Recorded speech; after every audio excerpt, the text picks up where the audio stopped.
You want to be a writer. Or maybe you already are a writer, but you don't feel like one. You dream of literary success, but you can't seem to make yourself finish anything. Or worse, maybe you can't even start. So you set goals, buy habit trackers, and watch endless productivity videos, but deep down, you worry that it won't help.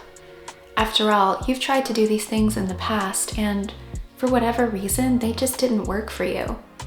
It's time for a different approach. This video isn't about goal setting or self-discipline, although we've talked about that in the past if that's what you need right now.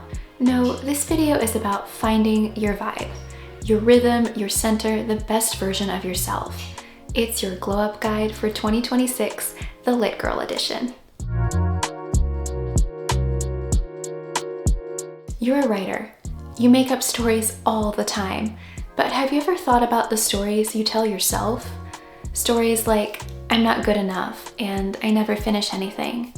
Your self story might have villains, the parent who didn't believe in you, or the teacher who told you you'd never be a writer. In stories like these, you're the victim or the passive observer, never the hero. What would it take to change that? To become the main character instead? Because that's the truth. You are the main character of your own story. You and only you. To bring this down to earth, here's a writing exercise for you. Write down every story you tell yourself about your creative life, the good and the bad. Reflect on these stories, asking where they come from and if they're really true. Then write new stories you'd rather believe in instead. I'm a great writer. I can achieve whatever I set my mind to. I'm going to get published one day. Or whatever else feels meaningful for you. You of all people should know that stories have power. Let's keep working on this new self story. If you are the main character, how do you want your story to go? When you close your eyes and picture your perfect literary life, what do you see? You might imagine yourself signing copies of your latest bestseller at the local bookstore, or reciting poetry at open mic night, or pounding away at a typewriter late at night at a cafe. Picture this version of yourself as clearly as you can. This is your future self, the best version, the one capable of living the life that you want. And they can teach you how to get there. Whenever you're feeling unsure or unmotivated, ask yourself what your future self would do. Then try to do that.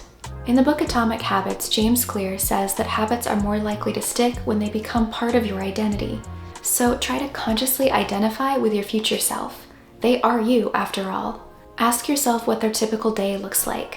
When, where, and how do they write? What kind of person are they? For example, Clear says that writers are consistent. That's a core part of a successful author's identity.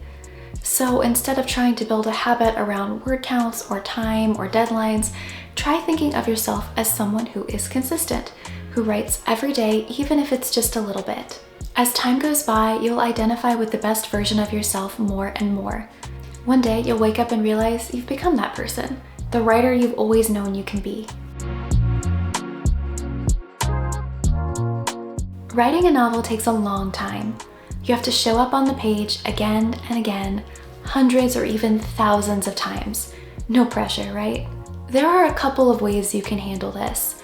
You can go the self-discipline route and grind towards your goals, or you can romanticize the process. Instead of rushing to finish your novel, slow down and enjoy yourself.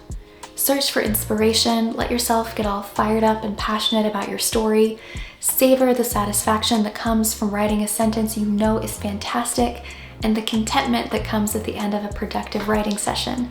Remember that every word brings you this much closer to your dreams. Make the physical act of writing as pleasurable as possible. Write in a beautiful notebook with a fountain pen or on an old typewriter. Sip hot tea or coffee and burn a scented candle while you work. Play music to set the mood. Your literary life should have a great soundtrack. Some people think these tricks are silly and performative, shaped by social media trends. I say that a little fun and fantasy go a long way. The more you let yourself relax and play, the more you'll actually want to write. You might be wondering when we're going to talk about success, goals, accomplishing things. After all, that's what you want to do in the new year. Well, a good house needs a strong foundation, and that's exactly what we're doing. These mindset shifts, changing your self-talk, identifying with your best self, and learning to enjoy the process rather than focusing on outcomes, these things will set you up for success. I believe in gentle discipline, in sustainable, enjoyable habits and routines that sustain you and enrich your life. So yes, set goals and experiment with different habits, but don't beat yourself up if things don't go according to plan. Most of all, pay attention to how you feel. Does getting up early to write make you feel happy and fulfilled, or just tired? Over time, you'll learn more about yourself and what works. Not for another writer, not for a productivity guru, but for you. Being a successful writer is all about finding your vibe. When you feel good and like what you're doing, you'll want to keep doing it. That's the easiest and most sustainable way to meet your goals. If you want to learn more about goal setting and other good habits, check out my video from earlier this month, link in the description below. But if those tricks aren't working for you, check your mindset. Make sure you're acting in alignment with who you really want to be. That's often the problem. 2026 is going to be your year, the year you finish your novel, get published, or achieve whatever else you can imagine. You've got this, and we're here to help. Use the code in the description to get Scribble 55% off for an entire year with an annual subscription plan. And if you're not ready to commit to a whole year yet, you can still get your first 6 months 55% off with a monthly plan. If you've been waiting to try Scribble, now is the time. Sign up before January 7th to claim this special offer. Get ready to glow up and write your novel in 2026. Happy New Year, everybody.